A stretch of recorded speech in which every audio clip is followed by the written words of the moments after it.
Hi guys, this is Chad from Brunton's Last Resort. It just dawned on me I should probably make a video for this.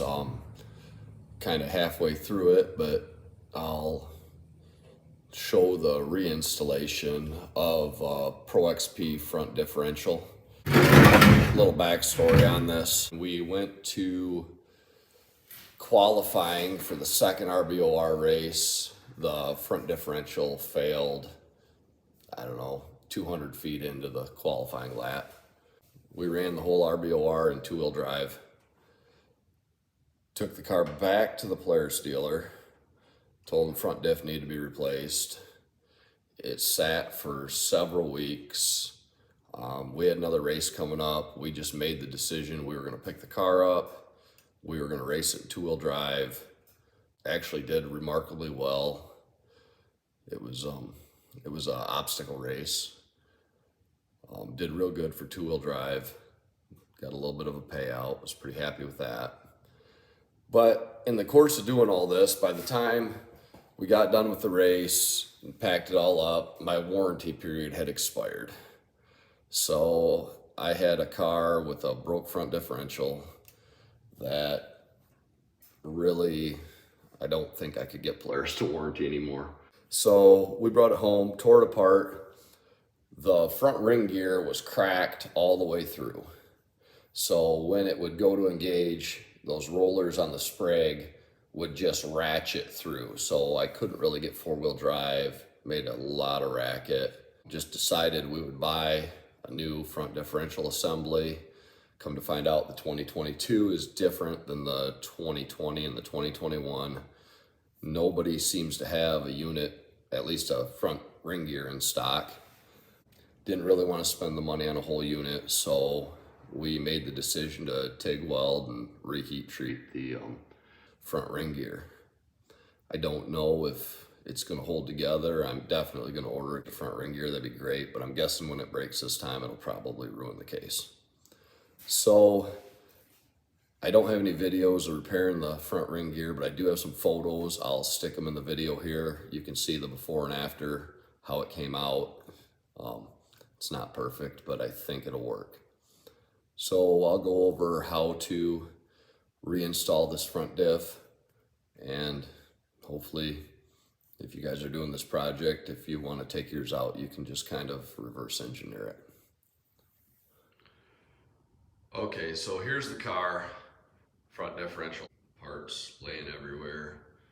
Kind of don't mind the mess I've got in my shop here. But one thing I will note before we start putting it back in, when you disassemble it, the passenger side top A-arm, I don't know if you can see in here, you have to completely remove that one. I've got it hanging by a strap. That way it won't pull on your brake line. I've got to remove the top A-arm on the passenger side because there is a bolt that goes straight through the top of the differential.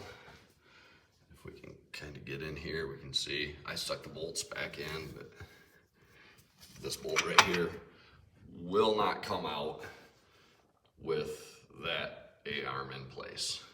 The other one you can leave right on. So that being said, we're going to go ahead and start reassembling this in place. You just take and slide these two bolts right back through.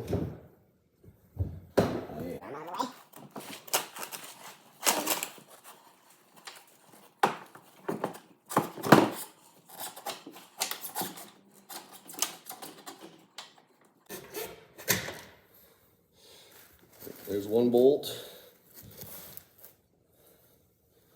Go ahead and find the other one here.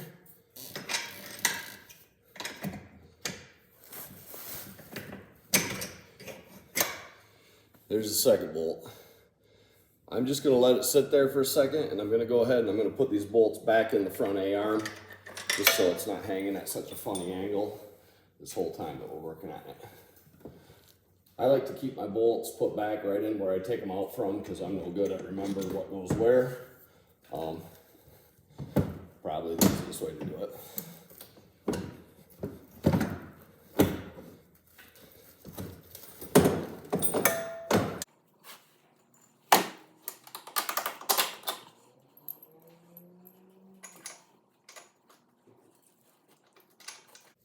All right, once you've got those in place, I'm gonna tighten this up so this thing hangs at a decent angle.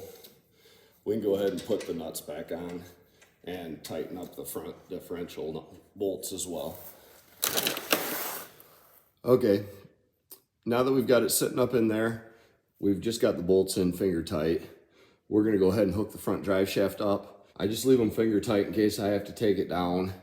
I've never had it where I couldn't get the drive shaft on and off with the front differential bolted up, but we'll see. Just make sure you line the hole up in the right in the pinion gear with the hole in your drive shaft.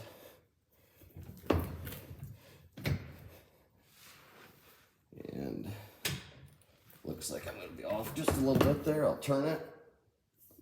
There we go. Slide it right on. The hole lines up. We've got this little roll pin that we're just going to tap through there, and that's what holds it in place.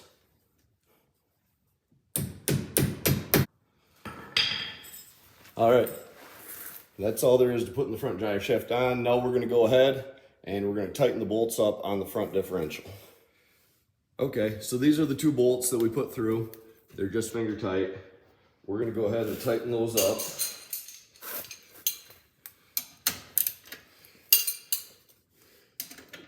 They're 18 millimeters on the head, or on the nut, and I believe, let's see here, they are 16 millimeter on the head.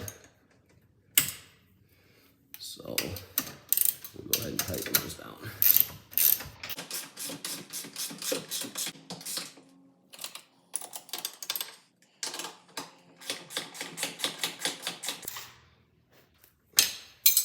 Okay, once those are tight, we're going to go ahead and we're going to go and put our front assembly, the sub-assembly, the skid pan down underneath here. We're going to install that. Go ahead and take the bolts out. Okay.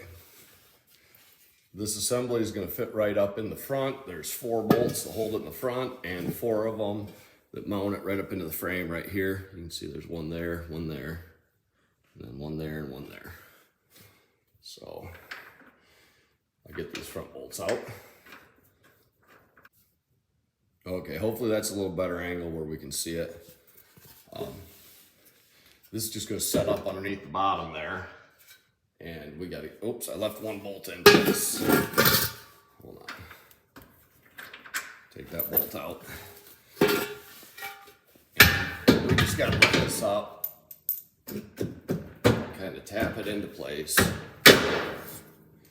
And I like to just stick one of these front bolts in. Hold it right where it goes.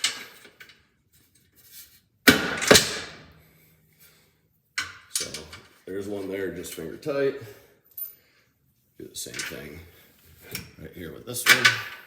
So now we got all 4 bolts in the front, just finger tight.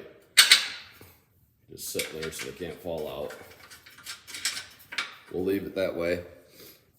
And we'll move to the back. Okay, once we've got them all in place, we're gonna go ahead and tighten them down.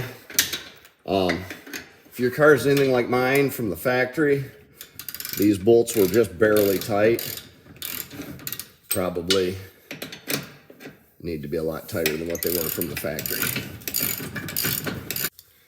All right, once the back ones are all tight, we're gonna go ahead and tighten up these front ones. The camera angle's horrible, so you probably can't see it, but they just take a 15 millimeter. And we'll go ahead and zip those on real quick, and then that front plate will be done. Okay, once all those bolts are tightened up, we're gonna go ahead and stick our front axles in. They go in pretty easy. There's a snap ring on the inside that grabs it. So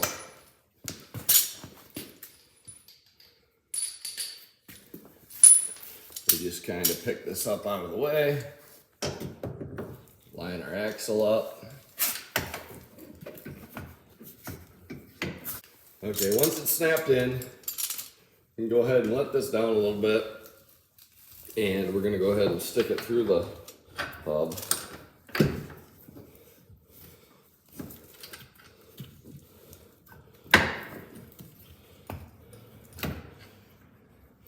To get it through the hub, I'm just gonna go ahead and put the nut on it and the washer, just finger tight, just so it doesn't go anywhere and I don't lose the nut. And we're gonna go around and do the same thing to the other side.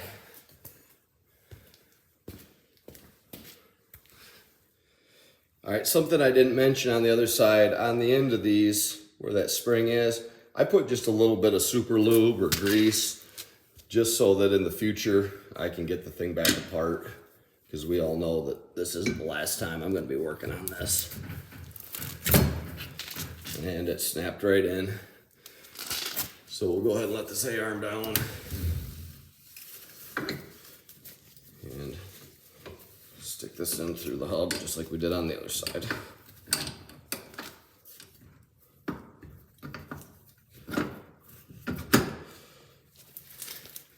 Okay, both axles are in. We've just got the nuts finger tight. We'll come back to those in a minute. Before I put my lower A-arms on though, I like to put the sway bar back in. I believe you could put this in after the lower A-arms are on. I'm not sure, but I've just been doing it this way the last few times, so I'm gonna keep doing it. It just kind of fits in through there.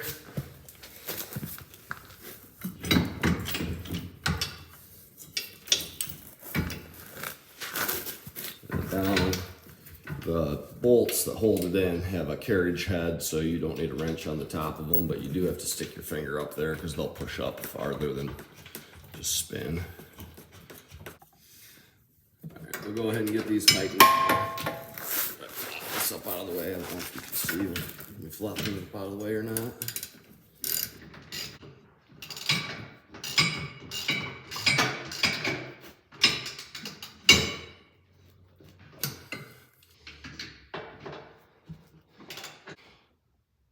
When you've got both sides tightened up, then you can go ahead and you can hook this link up down here. I'll make another video real soon. I've got some sway bar links that I built that are adjustable that I'll be putting on here, and make a video and see how they work. I'm not sure how handy they'll be, but for right now, I'm just gonna put these ones back in place. All right, we got our sway bar links in place on both sides. Now we're just gonna go ahead and put our lower A-arm back on. Mine will fit a little tight because this car's been sent a little harder than it wants to, but it'll go in there.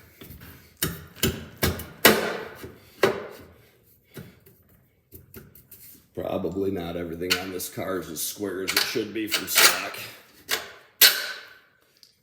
but we'll make it work.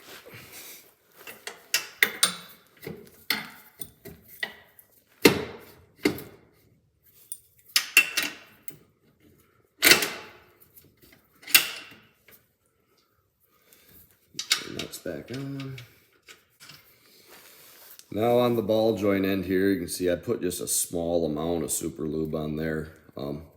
Again, for no other reason than I know I'm taking this thing back apart one of these days. So it just makes it easier.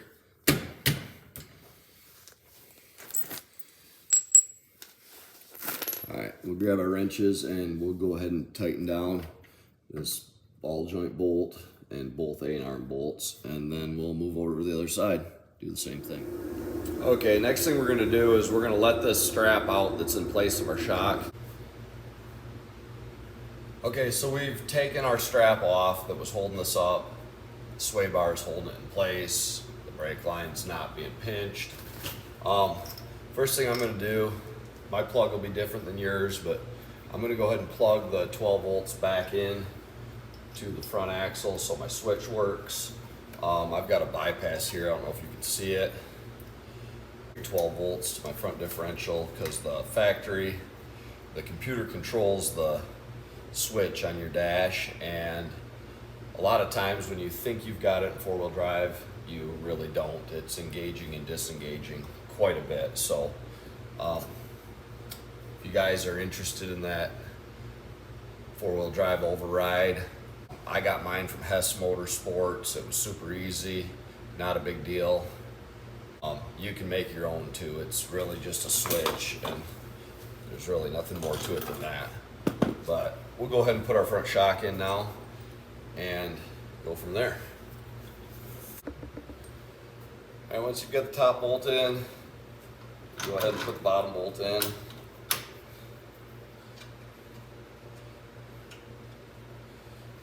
And then we're just going to tighten them up.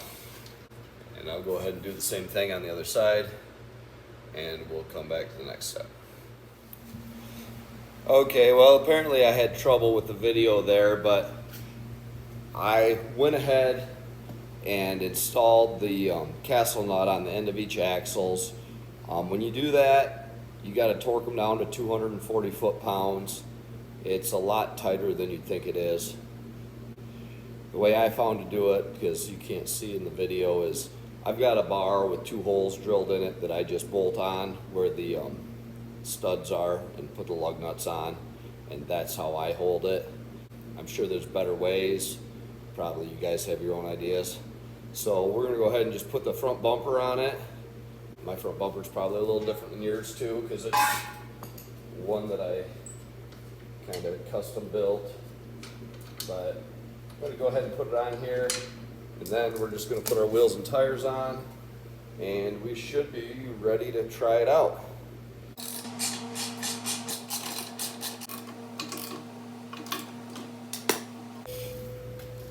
Alright, the bumper's all on. I built this little short course bumper, just kind of, it was the style I wanted, but part of that, the reason why I wanted it is I wanted the skid pan, because when I first got into running this thing, just got some Zeus fasteners here that hold it on. That front plastic piece, it was digging in so hard in the front that it was smashing that plastic all up. I had no good front bumper. Really didn't feel like buying one, so I kind of whipped this thing up. Seems to work really good. I've been happy with it so far. The skid plate keeps stuff just smashing into the front of the car, especially like RBOR with all the rocks. It seems to help a lot. I'm a huge fan of these Zeus fasteners too. They work real well. Plug you into something like I did here. There we go. It's just on there. Helps out just smashing over rocks, stumps. You take a big digger coming off a jump, miss a landing, something like that. Seems to make a pretty big difference. So I'm going to go ahead and put on the wheels and tires and let it off our jack stand. I don't know if everybody got to see my sweet jack stand here, but it's just a motorcycle stand with 2 4x4s on top of it. Nothing fancy. Seems to work real well for this. If anybody watching this has a hoist they want to give me, that'd be sweet. I'll get the wheels and tires on and we'll finish it up. Okay, so the car is all back together. I forgot to mention too, after you torque down those axle nuts, make sure you put the cotter pin back in them. I think that part got missed on the part I didn't get recorded. But it's all back together, ready to go. I don't know what events are coming up soon, but I do know that we're going to be getting ready for the ice races. I think there's a Red Bull Snow Scramble coming up. We'll probably make a video when we prep the car for the ice races. Also, I think we're going to make a video. I'm going to do some sort of a pack out system here. I'm not going to use this plastic plate, but it was kind of a mock-up. It fits really good. But I've got a different plate that I think I'm going to put in there. So if there's any videos you guys want, I'm going to try to do some more. We've got Arctic Cat and KRX that come in here quite a bit, so maybe we can do some videos with those guys. And hopefully next time my shop's a little bit less cluttered and we can get around. But I think it's time to go test it out. And if you guys know of any events that are coming up soon besides the ice races or the snow scramble, hit me up in the comments. Hit me up at Brunton's Last Resort. We're still trail riding out of the resort. Even though it's cold in winter time, we're still open if people want to come. All right, I will see you later.